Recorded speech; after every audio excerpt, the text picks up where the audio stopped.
They say the universe is silent, vast, empty, but silence is not safety. It's only the absence of sound. And sometimes when you listen too closely, you hear things you were never meant to hear. Tonight, I'll share with you 3 chilling stories of alien signals that scientists desperately regret answering in deep space. The first comes from Puerto Rico, where a pulse returned to the famous Arecibo dish. The second, from the frozen tomb beneath Antarctica. And the last, from a distant world that somehow already knew our name. They say space is silent, and maybe that's true. But silence is not the same as emptiness. Silence can be heavy. It can be full of things you don't understand yet. In the early 1970s, the Arecibo Observatory in Puerto Rico was the crown jewel of radio astronomy, a massive dish carved into the limestone hills, listening to the stars, sending out questions into the void.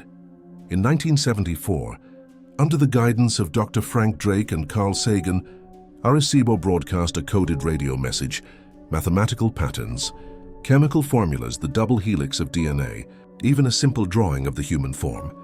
It was called the Arecibo message, a greeting, a declaration, we are here. No one expected a reply. Not for thousands of years, maybe never. The galaxy is too big, distance is too cruel. That was the comfort, the silence. But 9 years later, something answered. Dr. Elena Torres wasn't supposed to be there that night. She was a junior researcher, barely into her 30s, still fighting for a permanent role at the observatory. Most staff went home after midnight, but Elena stayed late sipping stale coffee, listening to the soft static hum through her headphones.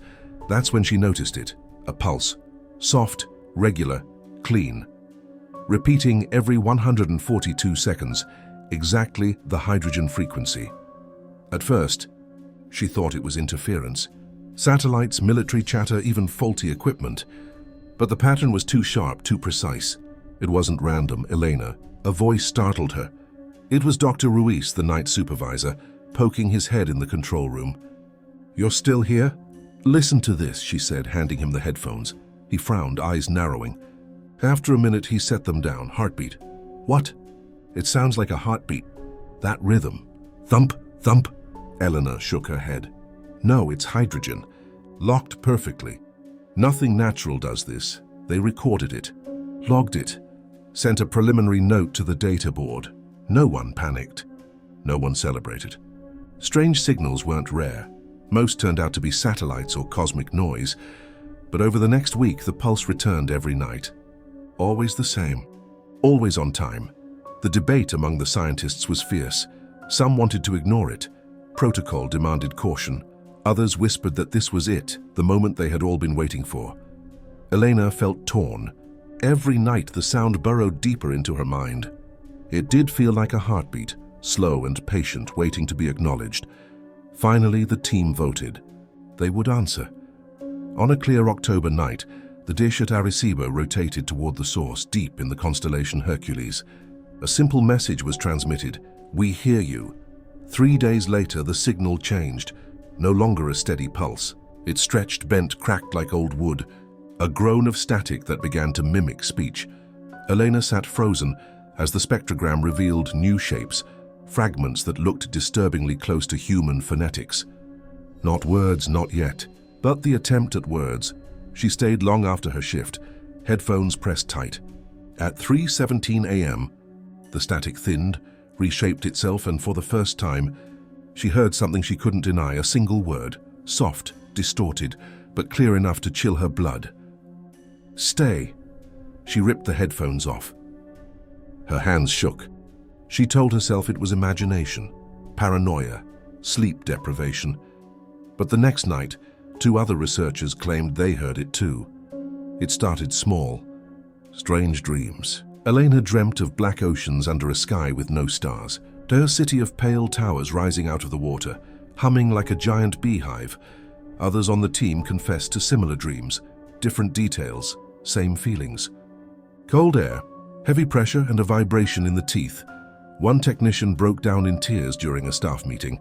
He said he could hear the pulse even when he slept, and when he closed his eyes, he swore he saw something standing in the dark, watching him. The director ordered mandatory rest, psych evaluations, but the dreams continued and the signal, grew louder. By December, things turned bizarre. Recordings began to vanish.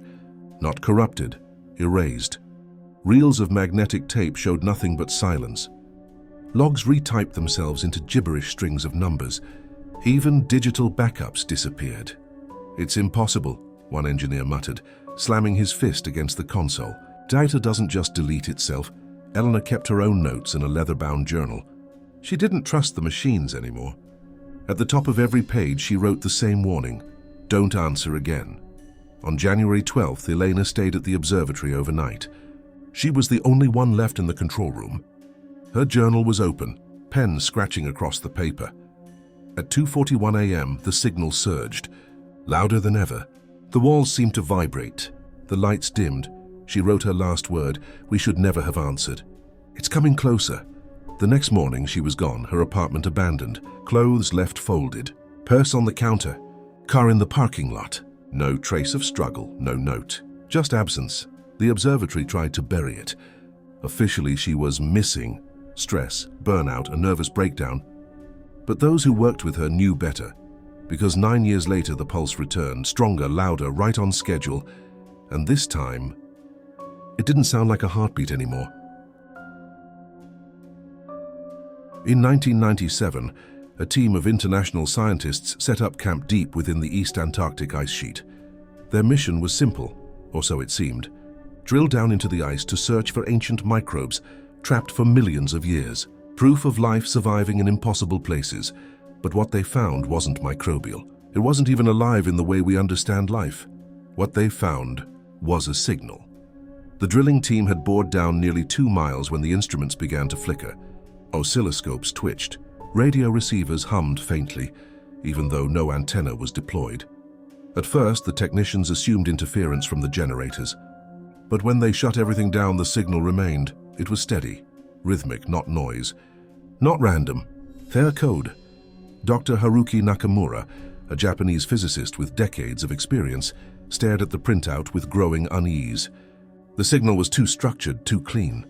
A pulse at intervals that matched no natural phenomenon. One of the graduate assistants laughed nervously. "Could it be Russian?" Nakamura shook his head. "No transmission can pass through 2 miles of solid ice. Whatever this is, it's inside." They recalibrated, tested, triple-checked. The readings were consistent. The signal originated from beneath the glacier. It wasn't loud, but it was persistent. A soft throb like the beat of a distant drum. Elena Meyer, the team's geologist, tried to rationalize it. "Maybe it's trapped seismic resonance," she suggested. "Like a natural tuning fork." But Nakamura's face told a different story.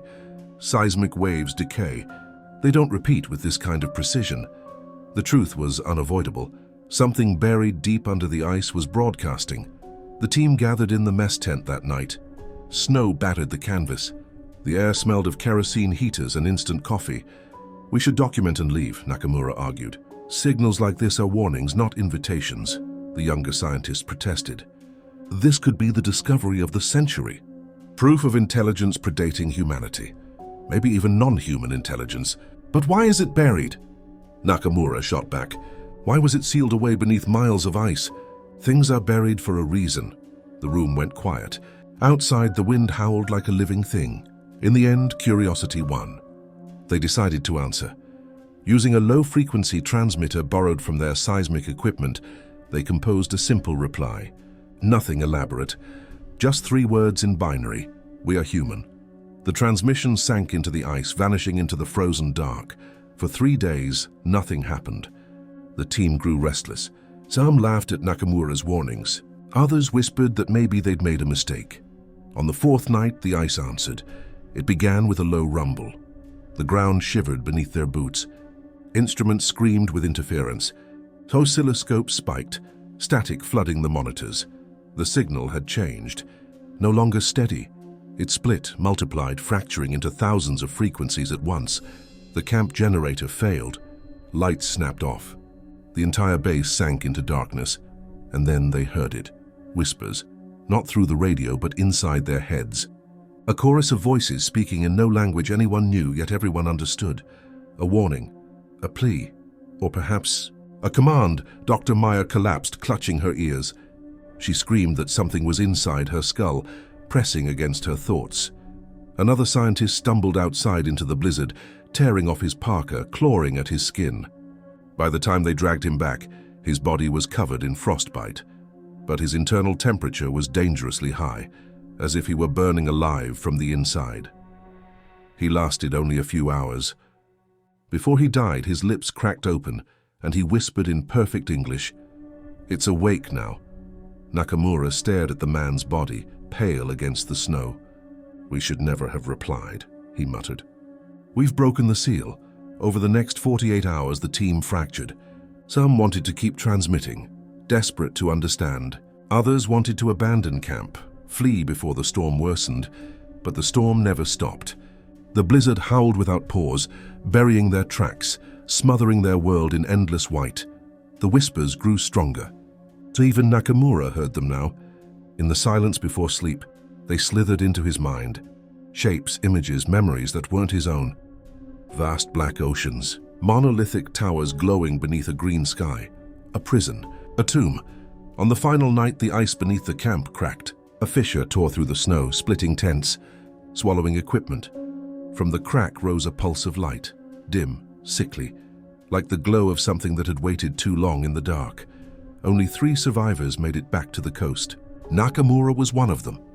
His hair had turned white in less than a month. He refused to speak of what happened. The official report claimed equipment malfunction, carbon monoxide poisoning, delirium from isolation, but the truth was buried in classified logs.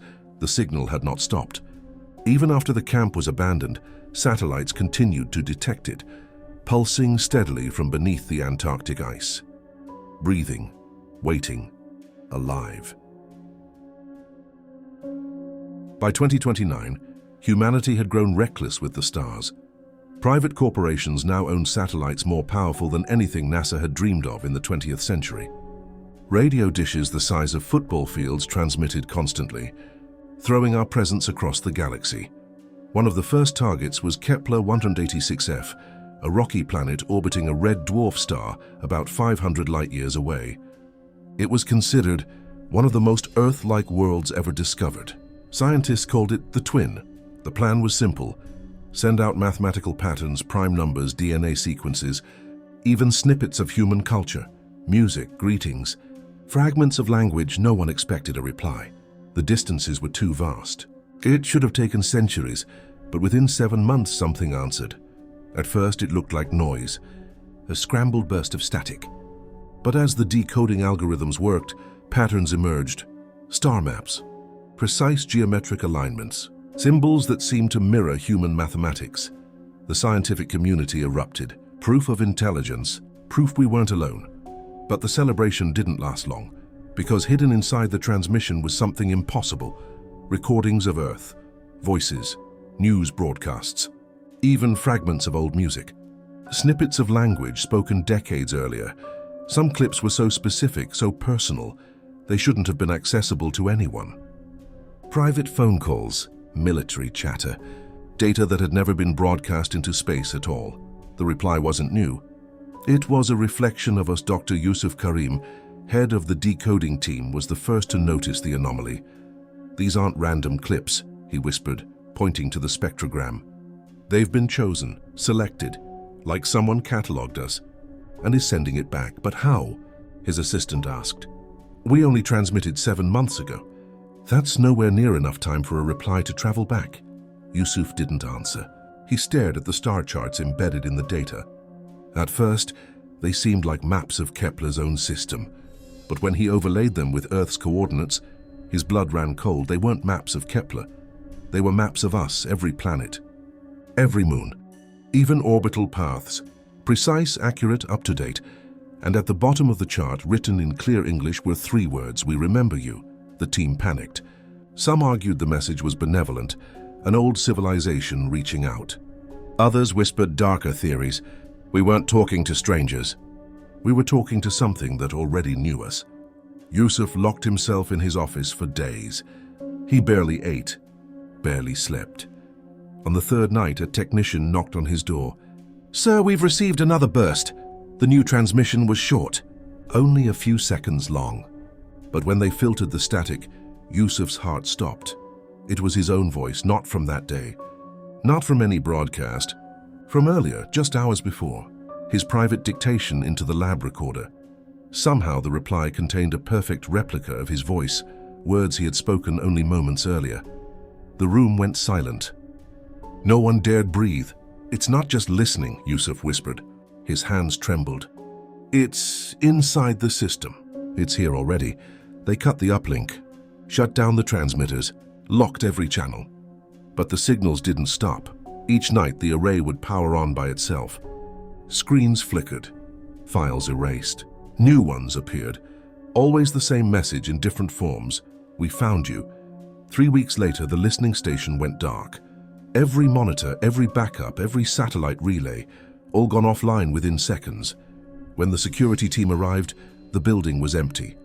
No bodies, no signs of struggle.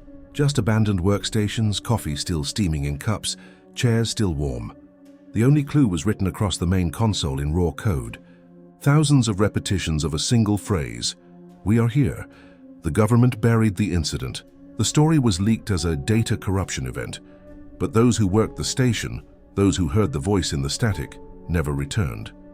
Not to their homes, not to their families, as if they had been collected. Since then, Kepler 186f has gone silent. No new transmissions, no detectable signals. Officially, the project is over, but some astronomers whisper that the silence is worse, that it means whoever or whatever answered. Here's no longer out there, because it's already here. 3 signals, one from the stars, one from beneath the ice, and one from a world that knew us long before we found it. Some say curiosity is humanity's greatest strength. Others say it's the flaw that will destroy us. Maybe the silence of the stars isn't an invitation. Maybe it's a warning. So I'll ask you, which story scared you the most? Comment below and subscribe for more true horror stories.